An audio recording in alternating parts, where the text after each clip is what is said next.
এমনটা কখনো সম্ভব নয় যে অস্ত যাওয়া সূর্যের উদয় ঘটবে না। অস্ত যাওয়া সূর্যের উদয় ঘটবে না এটা যেমন সম্ভব নয়, ঠিক তেমনি খারাপ সময় শেষ হবে না এটাও কখনো সম্ভব নয়। প্রত্যেকটা খারাপ সময়ের সমাপ্তি তো আছে। হ্যাঁ, হয়তোবা কারোর ক্ষেত্রে সময় লাগে, একটু বেশিই সময় লাগে, আর এই সময়টা লাগে বলেই তো ধৈর্যের কথাটা আসছে। যদি সময় না লাগতো তাহলে ধৈর্যের কথা উল্লেখ হতো না।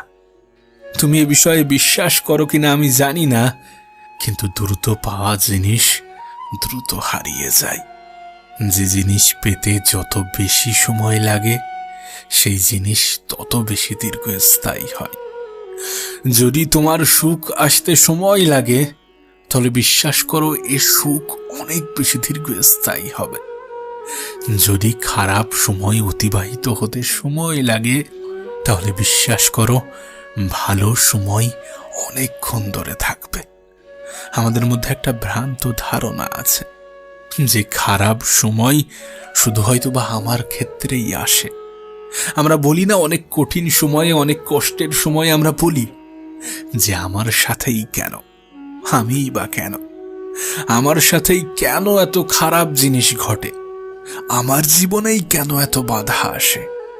কিন্তু বাস্তবতা তো এটাই, বাস্তবতা তো এটাই যে শুধুমাত্র তোমার সাথে নয়, বিশ্বাস করো শুধুমাত্র তোমার সাথে নয়, এই পৃথিবীর প্রত্যেকটা মানুষের সাথে ঠিক এমনই হয়।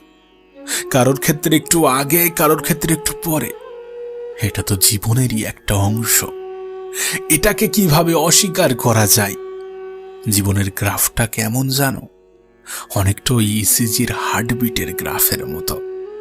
কখনো আপস, কখনো ডাউন, এগুলো জীবনেরই একটা অংশ।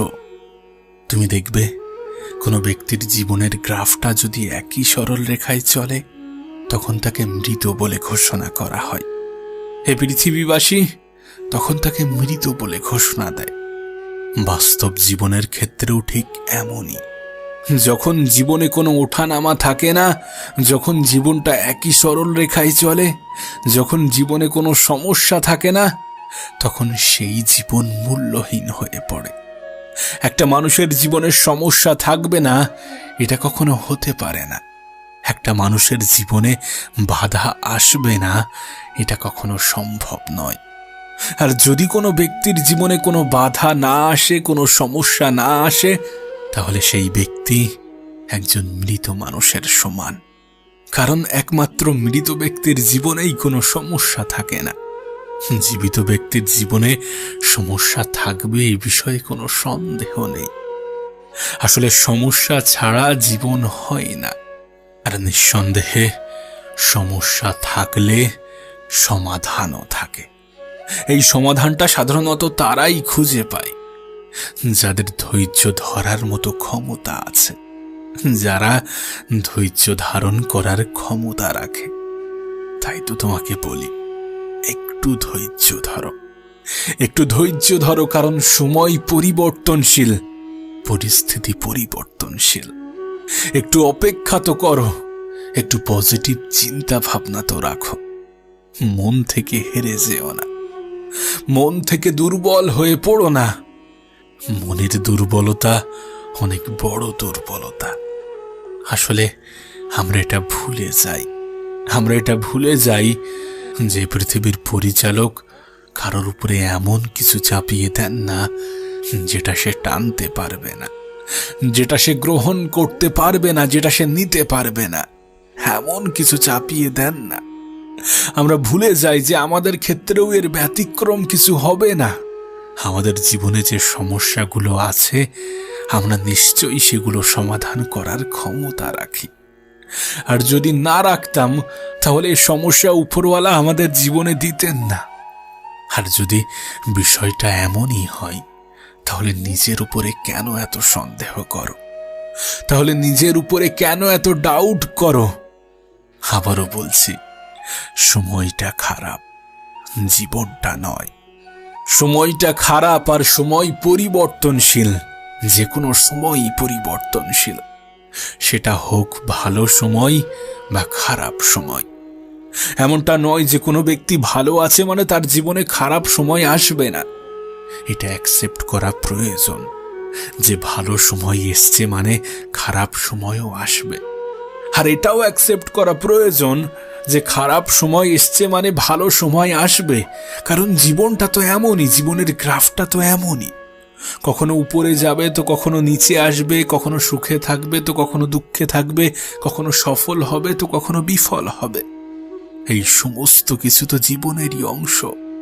এই সব কিছু নিয়েই তো জীবন।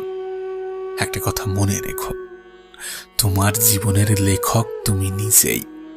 তাই নিজের জীবনের গল্পটা নিজের মতো করে সাজাও। আর যখন তুমি নিজেই নিজের গল্প লিখবে, আমি আশা করি নিজেকে দুর্বল প্রমাণ করবে না। কারণ তুমি তো দুর্বল নও। আমরা মাঝে মধ্যেই এটা ভুলে যাই যে হতাশা একটা অনুভূতি। কোনো ব্যক্তি কখনোই হতাশ হবে না যখন সে তার খারাপ সময়ের সাথে আরো খারাপ সময়কে তুলনা করবে, যখন সে নিজের সাথে এমন কিছু মানুষকে তুলনা করবে যারা তার থেকেও খারাপ পর্যায়ে আছে। একবার ভেবে দেখো, এই পৃথিবীতে কত মানুষ কত বাজে ভাবে দিন কাটাচ্ছে। তুমি তো তাদের থেকে অনেক বেশি সুখে আছো, অনেক বেশি শান্তিতে আছো। তোমার জীবনটা তো তুলনামূলকভাবে অনেক বেশি সুখের। তাহলে কেন নিজেকে দুর্বল ভাববে? কেন নিজেকে দুঃখী ভাববে? কেন নিজেই নিজেকে কষ্ট দেবে? বিশ্বাস করো, এই পৃথিবীর যে কোনো সময়ই পরিবর্তনশীল। একটু ধৈর্য ধরো, একটু অপেক্ষা করো, সমস্ত উত্তর পেয়ে যাবে, সমস্ত অ্যান্সার পেয়ে যাবে। সময়ের সাথে সাথে অনেক সত্যতার মুখোমুখি হবে, অনেক বাস্তবতার মুখোমুখি হবে। সময়ের সাথে সাথে এটা জেনে যাবে যে পৃথিবীতে ধৈর্যশীল ব্যক্তিরাই সব থেকে বেশি পুরস্কৃত হয়েছেন। হ্যাঁ, এ পৃথিবীতে ধৈর্যশীল ব্যক্তিরাই সব থেকে উত্তম পুরস্কার পেয়েছেন।